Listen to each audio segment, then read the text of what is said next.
Hello students, আমি sure তুমি পারবে আর নিজের ভবিষ্যৎ তুমি নিজেই করবে। তো স্টুডেন্টস, আমি উত্তম। আজকে আমরা আলোচনা করব ভৌত বিজ্ঞান ও পরিবেশ ক্লাস 10 এর তৃতীয় পর্যায়ক্রমিক মূল্যায়নের পরীক্ষার প্রশ্নের ধরন এবং নম্বর বিভাজন। তো স্টুডেন্টস, যাতে তোমরা ভালো রেজাল্ট করতে পারো তার জন্য এই নম্বর বিভাজন আজকে আমরা দেখব। ঠিক আছে?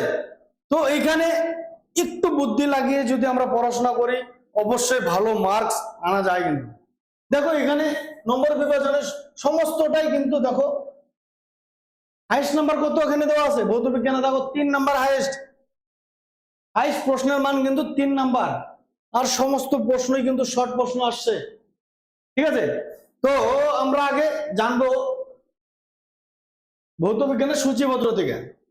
দেখো তোমাদের প্রথম চ্যাপ্টারে পরিবেশের জন্য ভাবনা, 2 নম্বরে কি বলছে গ্যাসের আচরণ, 3 নম্বর রাসায়নিক গণনা, 4 নম্বরে তাপের ঘটনাসমূহ, 5 আলো, 6 চলতরিৎ, 7 নম্বর অধ্যায়ে কি আছে পরমাণু নিউক্লিয়াস, 8 নম্বর অধ্যায়ে কি আছে পদার্থের ভৌত ও রাসায়নিক ধর্মসমূহ। ঠিক আছে? 8-এর 1 পর্যায় সারণী এবং মৌলদের ধর্মের পর্যায়বৃত্ততা, 8-এর 2 আয়নীয় ও সমযোগী বন্ধন, 8-এর 3 তড়িৎ প্রবাহ ও রাসায়নিক বিক্রিয়া, 8-এর 4 পরীক্ষাগার ও রাসায়নিক শিল্পে অজৈব রাসায়ন, 8-এর 5 ধাতুবিদ্যা, 8-এর 6 জৈব রাসায়ন। দেখো আমরা কিন্তু সমস্ত সূচিটাই কিন্তু দেখে নিলাম, কিন্তু এখানে দেখো সাধারণ অংশ থেকে কি কি দেওয়া আছে পরিবেশের জন্য ভাবনা আর গ্যাসের আচরণ আর রাসায়নিক গণনা। কিন্তু পদার্থবিদ্যাতে দেখো কি দেওয়া আছে তাপের ঘটনাসমূহ, আলো, চলতরিৎ, পরমাণু নিউক্লিয়াস। ভালো করে কিন্তু বোঝার চেষ্টা করবে। এখানে পদার্থবিদ্যা আর সাধারণ অংশ থেকে টোটাল কত মার্কস আসছে জানো কি? টোটাল এই কোটা চ্যাপ্টারে দেখো এখানে টোটাল 7টা কি আছে এখানে 1 2 3 4 5 6 7 7টাতে কত মার্ক আসছে টোটাল এই দুটো অংশতে 51। আর রাসায়ন থেকে শুধু রাসায়নে দেখো 1 2 3 4 5 6 এখানে দেওয়া আছে কিন্তু দেখো এটা চ্যাপ্টারের রাসায়নের 1 2 1 2 3 4 5 6 এই 6টার থেকে কত রইলো বাকি 90 এর মধ্যে। ঠিক আছে? 39, এই 39 আর 51 হয়ে গেল তোমাদের 90। ঠিক আছে? তো আমরা এখন দেখব এখান থেকে দেখবো আমরা কোন চ্যাপ্টার থেকে কত নাম্বার আসছে। দেখো পরিবেশের জন্য ভাবনা এমসিকিউ এখান থেকে একটি আসবে 1 নম্বরের, বিএসএ থেকে আসবে 1 নম্বরের 2টি। ঠিক আছে? দেখো এসে 2 নম্বরের প্রশ্ন একটি আসবে, কিন্তু 3 নম্বরের প্রশ্ন আসছে না, ড্যাশ দেওয়া আছে। তো এখান থেকে টোটাল পরিবেশের জন্য ভাবনা থেকে 5 নম্বর মনে থাকবে। দেখো এটাও কিন্তু গ্যাসের আচরণটাও দেখবে সেম দেওয়া আছে। দেখো এখানে এমসিকিউ একটি থাকবে, বিএসএ 2টি থাকবে। ঠিক আছে? আর এস এর থেকে 2 নম্বরের প্রশ্ন একটি থাকবে। এখানেও সেম সংক্ষিপ্ত প্রশ্ন উত্তর যেগুলো হয়, ঠিক আছে, একটু ব্যাখ্যামূলক যেগুলো হয় সেগুলো কথা বলছে। এখানে 3 নম্বরের থাকবে। টোটাল গ্যাসের আচরণ থেকে কিন্তু 8 নম্বর থাকছে। তাহলে রাসায়নিক গণনায় দেখো এখান থেকে শুধুমাত্র এমসিকিউ রয়েছে, আর কিন্তু এটা তো ড্যাশ এটা তো ড্যাশ আসছে না। কিন্তু এখানে আর 3 নম্বরের মানের একটি প্রশ্ন থাকবে, কিন্তু টোটাল 4। বোঝা যাচ্ছে? এটা ভালো করে বোঝার চেষ্টা করবে তোমরা। তো চলে আসি আমরা তাপের ঘটনাসমূহ। দেখো এখান থেকে একটি এমসিকিউ আসবে 1 নম্বরের, সেম এখান থেকেও অতি সংক্ষিপ্ত প্রশ্ন উত্তর আসবে 1 নম্বরের। এখান থেকে দেখো 2 নম্বরের প্রশ্ন উত্তর কিন্তু আসছে না। এখানে দেখো 3 নম্বরের প্রশ্নের প্রতিটি প্রশ্নের মান কিন্তু 3 নম্বর একটি আসবে। এই তাপের ঘটনাসমূহ থেকে 5 নম্বর। বোঝা গেল? তো তাহলে বুঝতে পারবে এখন দেখো আলো আর চলতরিতে কিন্তু প্রতিটি চ্যাপ্টারে 12 নম্বর, খুব ইম্পর্টেন্ট চ্যাপ্টার। তাহলে দেখো দুটো চ্যাপ্টার থেকে 12 নম্বর 12 নম্বর বুঝছে, মানে 24 নম্বর তো এখানেই, 5 নম্বর তো এখানেই। তার মধ্যে দেখো 24-এর মধ্যে এখানে তখন 6 নাম্বার এবং 12 নাম্বার, মানে 12 নাম্বার শর্ট প্রশ্ন 24-এ। বোঝা যাচ্ছে? তাহলে কি কত ইম্পর্টেন্ট এখানে দেখছো, 12 নাম্বার শর্ট প্রশ্ন দুটো চ্যাপ্টারে।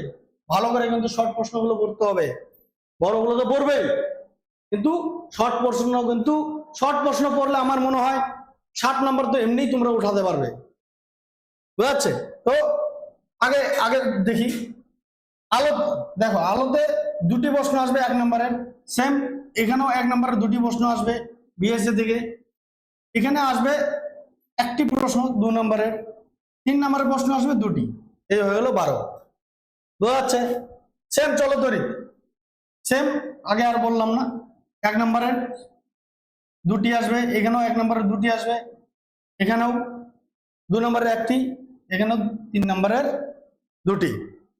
তো এখন চলে আসবো পদার্থবিদ্যার থেকে 7 নম্বর অধ্যায়। দেখো এখানে পরমাণু নিউক্লিয়াস, এখান থেকে 1 নম্বরের আসবে প্রতিটি প্রশ্নের মান 1, সেম এখানেও 1 নম্বর আসবে প্রতিটি প্রশ্নের মান 1, 2 নম্বরের প্রশ্ন এখানে আসবে না, কিন্তু এখানে দেখো 3 নম্বরের একটি আসতেছে, 5 নম্বর এখানে।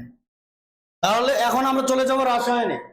দেখো 8 নম্বরে কি বলছে, পর্যায় সারণী ও মৌলদের ধর্মের পর্যায়বৃত্ততা থেকে দেখো প্রতিটি প্রশ্নের মান 1, 1 নম্বরের এমসিকিউ একটা আসবে, এখানে সেম 1 নম্বরের দুটি সংক্ষিপ্ত প্রশ্ন আসবে, ঠিক আছে, বিএসসি থেকে।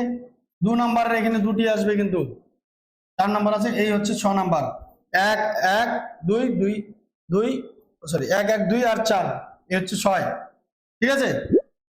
তড়িৎ প্রবাহ ও রাসায়নিক বিক্রিয়া সেম, এমসিকিউ থেকে একটি, বিএসসি থেকে দুটি, এখানে 2 নম্বরের প্রশ্ন থাকবে না, 3 নম্বরের একটি রয়েছে, এই হচ্ছে 6। বুঝতে পারছো তো আমি কি বলতে চাচ্ছি? যদি না বোঝো কমেন্ট সেকশনে অবশ্যই বলবে। তো দেখো পরীক্ষাগার ও রাসায়নিক শিল্পে অজৈব রাসায়ন, তো এখান থেকে এমসিকিউ থেকে একটি নাম্বার আসছে, এখান থেকে বিএসসি থেকে দুটি, 2 নম্বরের একটি, দেখো 3 নম্বরের একটি, এই হচ্ছে 8। বোঝা যাচ্ছে? তো এখন 12 নম্বর ধাতুবিদ্যা, এমসিকিউ একটি প্রশ্ন থাকছে, বিএসসি থেকে দুটি থাকছে 1 নম্বরের, 2 নম্বরের একটি প্রশ্ন থাকছে এসএ থেকে, 3 নম্বরে কিন্তু নেই, 5 নম্বর, এই হচ্ছে টোটাল 5। তো দেখো 13 নম্বর কি বলছে, জৈব রাসায়ন। দেখো এখান থেকে এমসিকিউ থেকে একটি প্রশ্ন থাকছে 1 নম্বরের, এখান থেকে বিএসএ থেকে 1 নম্বরের দুটি প্রশ্ন থাকছে, 2 নম্বরের এসএ থেকে একটি প্রশ্ন থাকছে, 3 নম্বরের একটি প্রশ্ন থাকছে, ঠিক আছে। আর হচ্ছে এই টোটাল তোমাদের 8 নম্বর, ঠিক আছে, বোঝা গেল। এই হচ্ছে তোমাদের 90 মার্কস, 90তে পরীক্ষা হবে তোমাদের। তো আশা করি এই 4টি যে বানিয়েছি, কিন্তু আশা করি তোমরা বুঝতে পেরেছো। যদি বুঝতে না পারো কমেন্ট সেকশনে অবশ্যই কমেন্ট করে বলবে, ঠিক আছে। তো স্টুডেন্টস, এটি একটি অফলাইন কোচিং সেন্টার। যদি তোমরা কেউ ভর্তি হতে চাও তো নিচে দেওয়া নাম্বারে অবশ্যই কল করবে জানকারি নেওয়ার জন্য। আর তোমরা যদি কেউ চাও, গুগল ফর্ম ডেসক্রিপশনে দেওয়া আছে, সেখান থেকে তোমরা গুগল ফর্মে ফিল আপ করতে পারো। আমাদের এক্সিকিউটিভ তোমাদেরকে ফোন করে তোমরা সেখান থেকে জানকারি পেতে পারো। তো দেখা হচ্ছে অন্য আরেকটি ভিডিওতে। All the best.